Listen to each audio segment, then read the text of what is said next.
Office से गई थी, बस पहुंचा।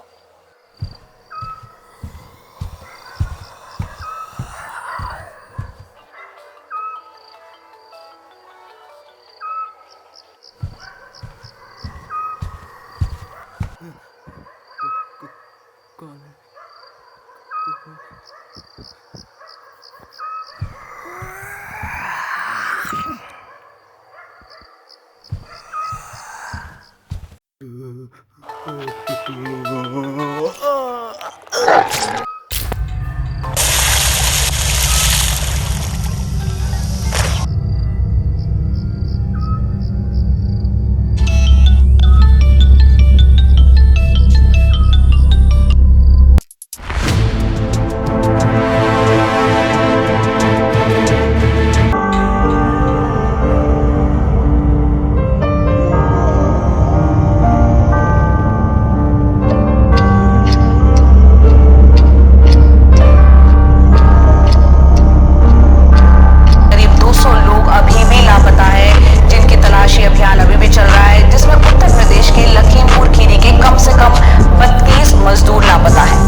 समय एक बहुत भयानक स्थिति है।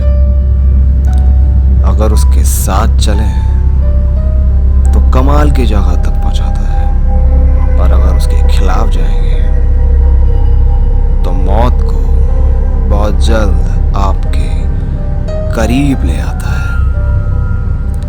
अब उस मौत से भागे, जान बचाए, या फिर उस मौत के समय को आने ही ना दें जो स्थिति पैदा करेगी हमें उससे कभी रूबरू होना पड़े। पिछले कुछ सालों में ही वो धागा जो रस्सी बनने तक का सफर पूरा करता है और अचानक न जाने किस बात पर अपनी ही गैंग का सफाया कर अपने आप को जलाकर फिर से धागा बन जाता है। अब इसमें अपने को खोने का दर्द साफ लगता है। आखिर वही शख्स अपनी ही हत्या क्यों करना चाहेगा?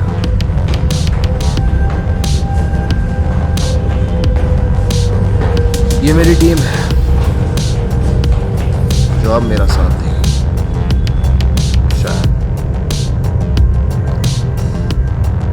वो शख्स जिसने अभी तक रिंग में कभी हार नहीं मानी, आज वो सिर्फ एक वादे को तोड़ने के लिए आया है और उस वादे के कारण को बचाने।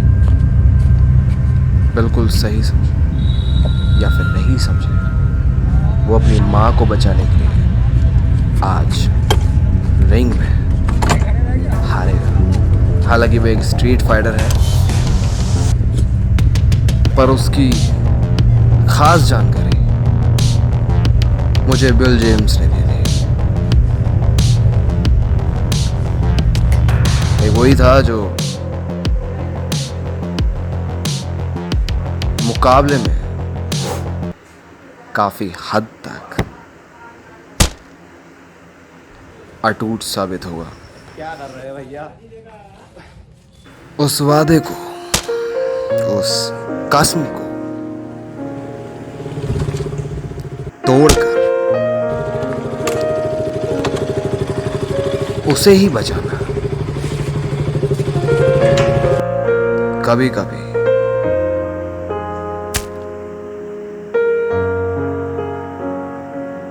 महंगा साबित होता है। जैसा कि मैंने पहले बताया था, समय बहुत ही घातक चीज है। इतने कि वो आपसे आपके अपने छीनने में समय नहीं लगाएगा। हाँ, मैं सर में पूछने वाला हूँ। यही वो है, बिल जेम्स, जो पेन ड्राइव में जानकारी लेकर मुझ तक पहुंचने की कोशिश कर रहा है। इसमें कोई दो राय नहीं कि वो जानकारी बहुत महफूज रखी गई थी। उसे बचाने के लिए कुछ लोग तो जरूर उसके पीछे पड़े होंगे। अब वो बचेगा या नहीं बचेगा, इसका अंदाजा लगाना मेरे लिए भी उतना ही मुश्किल था जितना ये सुनना कि उसके पीछे वो कारण लगा हुआ है जिस कारण को मैं बहुत पहले खत्म करने की कोशिश कर चुका।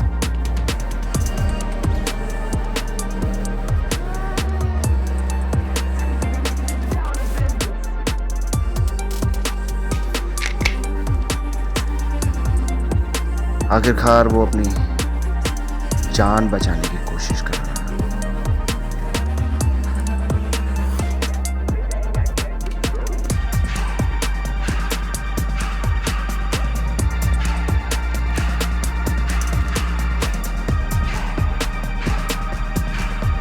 धड़कनों की रफ्तार और उसके कदमों की आहट, कुछ समय का ही फर्क। वो अपने आप को बचा पा रहा था या नहीं बचा पा रहा था, इसका मुझे अंदाजा नहीं, पर इतना तो पता है कि जब उसकी जान पे बान आई तो आखिरकार उसने मुझे कॉल किया और मैंने उस शख्स को कॉल की जो मुझसे दूर था और उस तक जल्दी पहुंच सकता था। भाई, मैं उसको निकलना है। निकलना।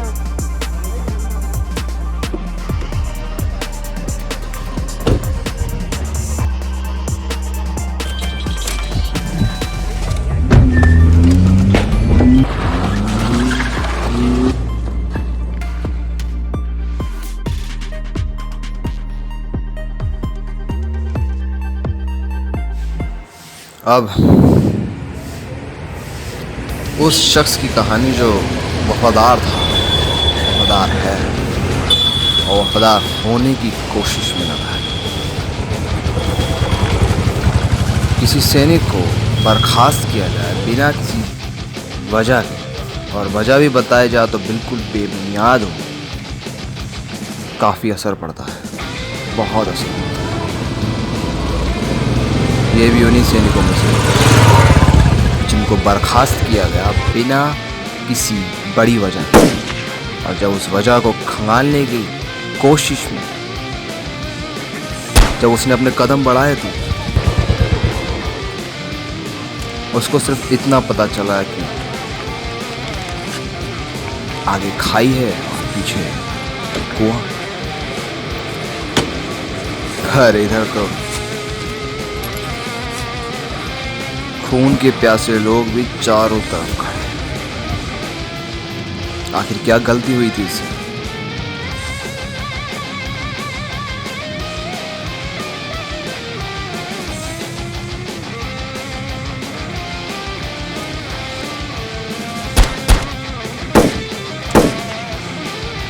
बस इतनी कि वो अपने काम के बहुत करीब था।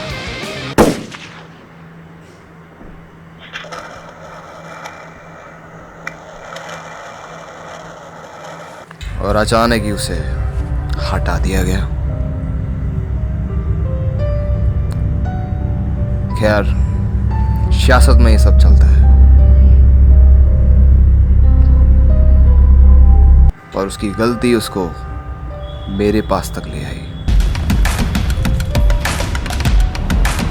कोई अपनी आत्महत्या करना चाहता है तो कोई अपने आप को अपनी माँ का कातिल समझता है,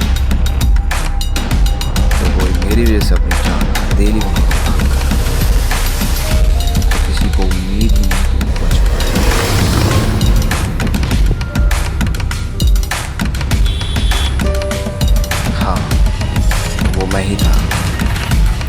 वही था जिसने इस जान किसी अच्छे काम के लिए चुना।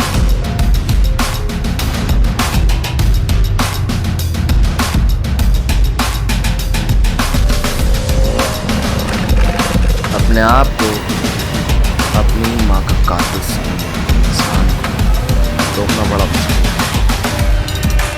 वो शख्स कब कौन सा गलत कदम उठाता है, इसका पता करना उतना ही मुश्किल है जितना कि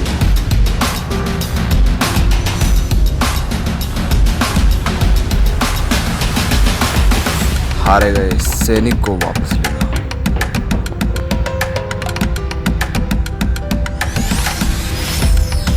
जी हाँ, इस जिंदगी को भी मैंने अपने काम के लिए चुना, नहीं तो बेफिजूल में कोई अपनी जान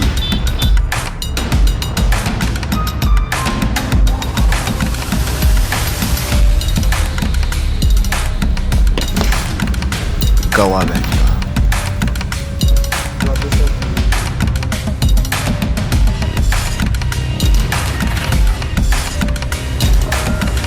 जब मैंने ये कहा था ये मेरी टीम है,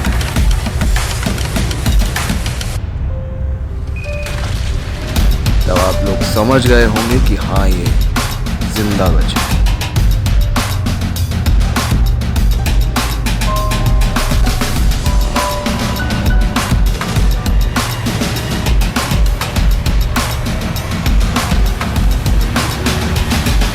उस पेन ड्राइव में इन तीनों की सारी इंफॉर्मेशन, जिन तीनों को मैंने बचाने की पूरी कोशिश की। जी हाँ, उसका नसीब अच्छा था कि वो शख्स जिसको मैंने कॉल की थी वो समय पर पहुंच गया।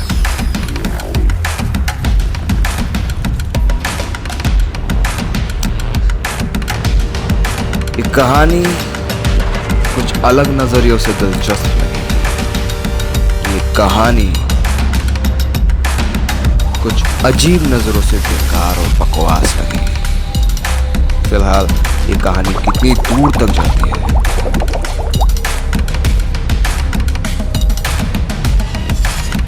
उसका मुझे भी कोई खास अंदाजा नहीं है। जी हाँ, उस प्यादे में भी कुछ सांसें बची थी। शायद जीने की आखिरी सांसें, या फिर उस सवाल को सुलझाने की आखिरी सांसें जो उसकी खुद से ही थी। आखिर वो क्या वजह थी कि उसको बर्खास्त किया गया? अब हर जगह मैं तो पहुंच नहीं सकता।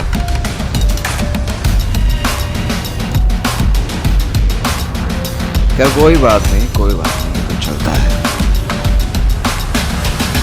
इनसे मैंने सारे डॉक्यूमेंट्स लिए, इनकी मैंने गाड़ियाँ ली, इनकी पहचान पूरी तरीके से ख़त्म कर दी ताकि इनके पीछे कोई आए या इनको कोई पहचाने, और इनके रिकॉर्ड्स ख़त्म कर दिए ताकि कोई भी इनके करीब ना जा सके, ना ही मेरे।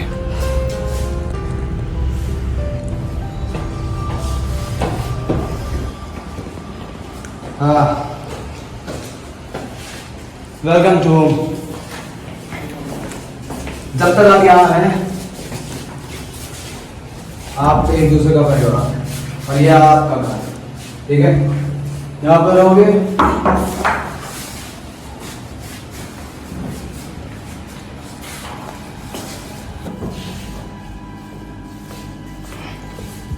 आप यहाँ रहोगे, जो भी चाहिए मुझसे बोल देना, ठीक है? वाह, टीम में चूजों को भी है। अबे तू हकी है, बता। अभी लड़ना तुम लोगों को, तो अभी लड़ लो, बाद में शायद बात सामने भाई आप बचाए गए हो। इसका मतलब ये है कि तुम सब वापस ले जाओ। चौधरी चौधरी बोलने लगे। शुक्र है हम जिंदा। कोशिश करो जिस काम के लिए आए हो उस काम पर ध्यान दो। वो चीज़ें जो हो जाती है, जिनका हमारी ज़िंदगी से कोई लेना देना नहीं, पर फिर भी वो होती सुनाई देती है। हम उनका क्या करें, आखिर वक्त किसके पास है? यही बेवकूफ़ी हमें इन चीज़ों से वंचित करती है। जो है हमारी नज़र में साफ कुछ भी नहीं। आप कहना क्या चाहते हैं? जैसा कि सूरज का प्रकाश से मेल खाता है, वैसे स्विच ऑफ करने पर अंधेरा हो जाता है। प्रकाश वही है जो उसका कारण है, वरना अंधेरा तो हर जगह है। लोग ये सोचते हैं कि फैसिलिटी उनको बड़ा सुकून देती है, पर तब तक जब तक वो चार्ज हो या फिर इलेक्ट्रिसिटी का संचालन लगा रहता है।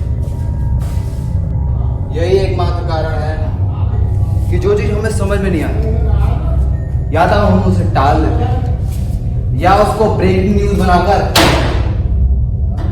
साइड। इसी वजह से हम वहां ही पहुंच पाते हैं जहां पहुंचना चाहिए। मुझे लगा था ये गेट महफूज तरीके से बंद है, पर किस तरीके का गेट? वो द्वार जो हमारी दुनिया से होता है जब किसी वाहियात आत्मा उस जगह भेजना, तो इस बकवास के लिए हम यहाँ हैं। जब तो यूं कह लो कि बचाए गए, तो आप कहना चाहते हैं इस बकवास का भी कोई अस्तित्व है? अस्तित्व ना मैं लिख के दे सकता हूँ। रोवर होना जरूरी है, नहीं तो वक्त इसके बाद है। कभी ऐसा हुआ है कि आप बहुत गहरी नींद में और आप सोते सोते वापस ना आए और बहुत दूर चले गए? हम नींद में नहीं चलते।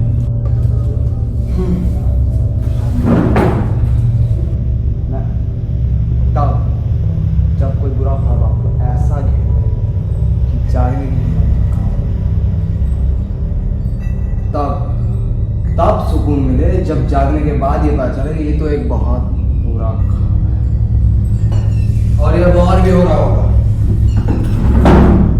बुरे ख्वाब ज्यादा है। और ये इसी वजह से हो रहा है क्योंकि जो लोग और जो इस कारण जो इस वजह के जितने ज्यादा करीब रहेगा वो उतना ज्यादा डरेगा। वो वजह क्या है प्रोफेसर?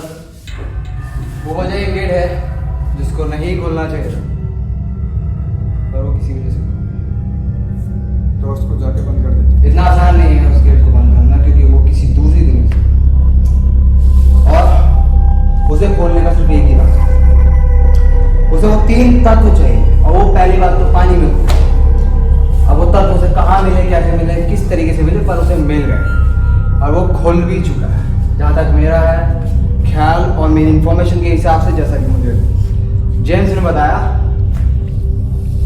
उसको कंट्रोल करती है एक माइक्रो हेलिटिकल सेंसर चिप। वो सेंसर चिप कोई मामूली सेंसर चिप नहीं है, जिसका नाम हेलिटिकल सेंसर चिप है। इसमें कोई दो राय नहीं कि वो हेलिटिकल सेंसर चिप से ही वो डार्क गेट कंट्रोल हो रहा है। अगर वो डार्क गेट ऐसे कंट्रोल होता रहा तो वहां से डीमन जरूर आएंगे और आके बवाल जरूर होगा। हमें पहले वो डार्क गेट कंट्रोल करने के लिए वो चिप हैंडल करनी पड़ेगी। पहला, हमें इस बात का सबसे ज्यादा ध्यान रखना है कि अगर हमें हेलिटिकल सेंसर चिप मिली तो हम 50% सिक्योरिटी उसकी गिरा देंगे, जैसा कि हमें पता चला है। हाँ, जैसे कि हमें पता चला है उसका एरिया, ये हेलिटिकल सेंसर चिप जहाँ भी है, कहीं भी है, पहले हमें उसे लाना है। उसे लाने के बाद ही जेम्स सबसे पहले उधर की सिक्योरिटी पर हैक करके उसको कंट्रोल में लेगा और उसकी 50% सिक्योरिटी गिरा देगा, जिससे हमें पता चलेगा कि आखिर इस बीच में कितने बंदे इन्वॉल्व हैं। पॉलिटिशियन हो सकते हैं, कोई गैंगस्टर हो सकता है,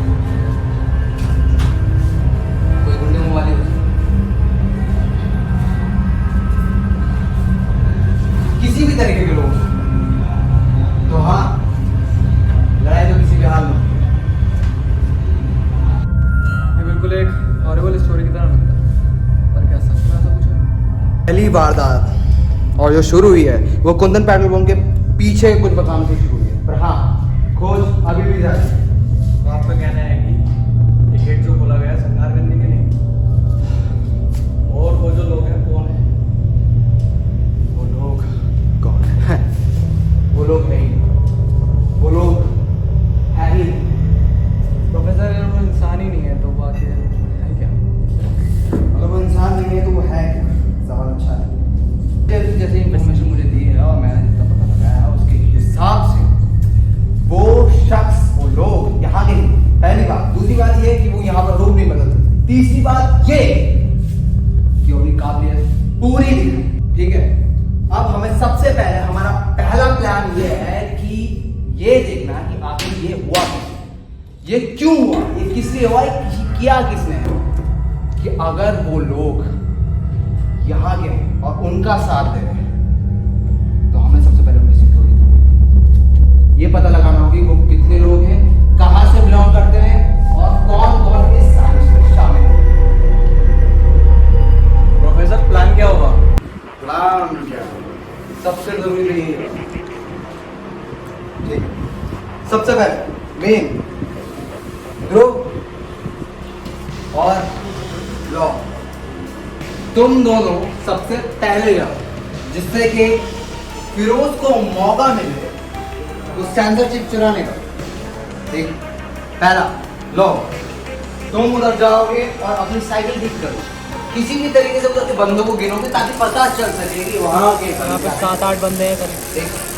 सेकंड, जब तुम्हारे पास लो नहीं कोई भी नहीं है तो तुम उस जगह जाओगे जहां पर लोग पहले से हैं। तब तुम इसको टक्कर मारोगे ना अपनी साइकिल से, ताकि उधर के बंदों का दिमाग तुम्हारी तरफ नहीं। और तुम्हें ना चाहो या चाहो मुझे रियल लड़ाई चाहिए तुम दोनों के बीच, ताकि उन सबको लगे कि हाँ तुम में लड़ाई हो गई। कैसे ध्यान खींचेगा? हेलो भाई, मैं अंदर घुस रहा हूँ। तुम्हें वो सेंसरशिप चुरा के हैकर को बेहोश करना, और यकीनन मानना ना मानना हम किसी को जान से नहीं मारेंगे क्योंकि हम पुलिस की नजरों में नहीं आते। ठीक है, और सबसे जरूरी बात, जो एरिया है वो बहुत कंजेस्टेड, बहुत ही फैला हुआ नहीं है। मतलब ये है कि जान लगा नहीं, जान किसी भी लगा नहीं। और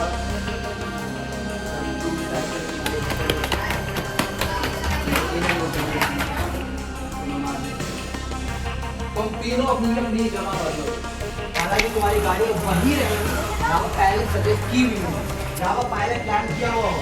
और